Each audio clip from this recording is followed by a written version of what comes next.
Hello again, chaps and chapettes. How are we all doing? It is lovely to see you all again, as always. Let me ask you this, guys. Can you remember a man called Gareth Southgate?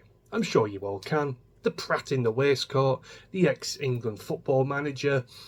Very woke, very tedious, very annoying. It'd be hard not to remember him. Well, he has been given a knighthood in this year's New Year's Honours list. I'm not entirely sure why. Yes, he got England to a European Cup final, which was, of course, commendable. But did he win a trophy? No, he didn't. He got them to a final where we were eventually beaten by Spain, of course. Now, if he did manage to pick up a World Cup, for example, or maybe a European Championship, that kind of a thing, yeah, we could have a discussion maybe about having a knighthood placed upon him. But just to get us to one singular final, does that warrant a knighthood? No, it doesn't, in my opinion, anyway. It reads here on the BBC Sport website, guys. Former England manager Gareth Southgate has been awarded a knighthood in the New Year's Honours list. Southgate, 54, stepped down from the role in July after leading England to the final of Euro 2024. England were beaten by Spain, obviously, in their second consecutive European final under Southgate, who also guided the side to the 2018 World Cup semi-final during his 8-year tenure. Again, commendable, but not worthy of a knighthood, if you ask me. Southgate is the fourth England manager to be knighted, following Sir Walter Winterbottom, Sir Alf Ramsey and Sir Bobby Robson. FA Chair Debbie Hewitt said Southgate had embodied the best of English football. He was a bog-standard football manager. Come on. Talk about kissing someone's ass. He brought our fans closer than ever to the team, stood up for what he believed in and inspired players to share his pride in representing England, she said.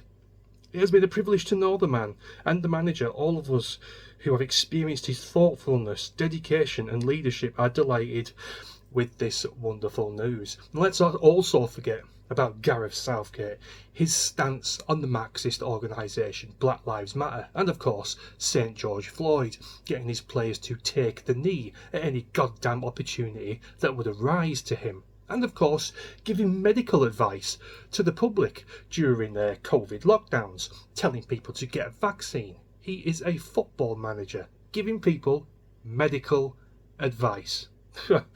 Not for me. I thought that was nothing short of diabolical and left me with a very, very sour taste.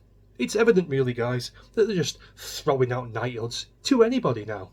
Gareth Southgate, and look who else had been knighted in the past. Jimmy Savile, bog standard football managers, and of course, sex offenders. So it should hardly be an eyebrow raising occurrence. The last person, and I'm not saying this just to be biased because I'm a Liverpool fan, the last person who I thought was wholeheartedly deserving of a knighthood was Kenny Dalglish.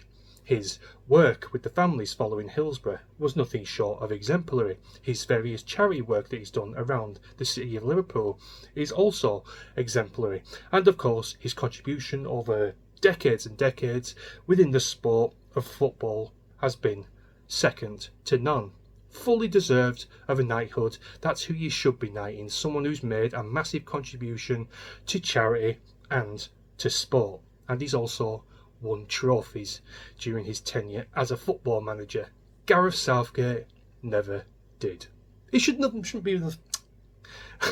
be a big surprise, guys, considering how woke and how much of a media darling he was. He's going to get a knighthood simply because of the way he acted and his opinions and his views on racism and all the rest of it. It's not really an eyebrow-raising occurrence, but yeah, there we have it. I thought I'd bring this to you guys. Do let me know what you think in comments. Are they just throwing away knighthoods to anybody now, simply based on getting a football team to a final?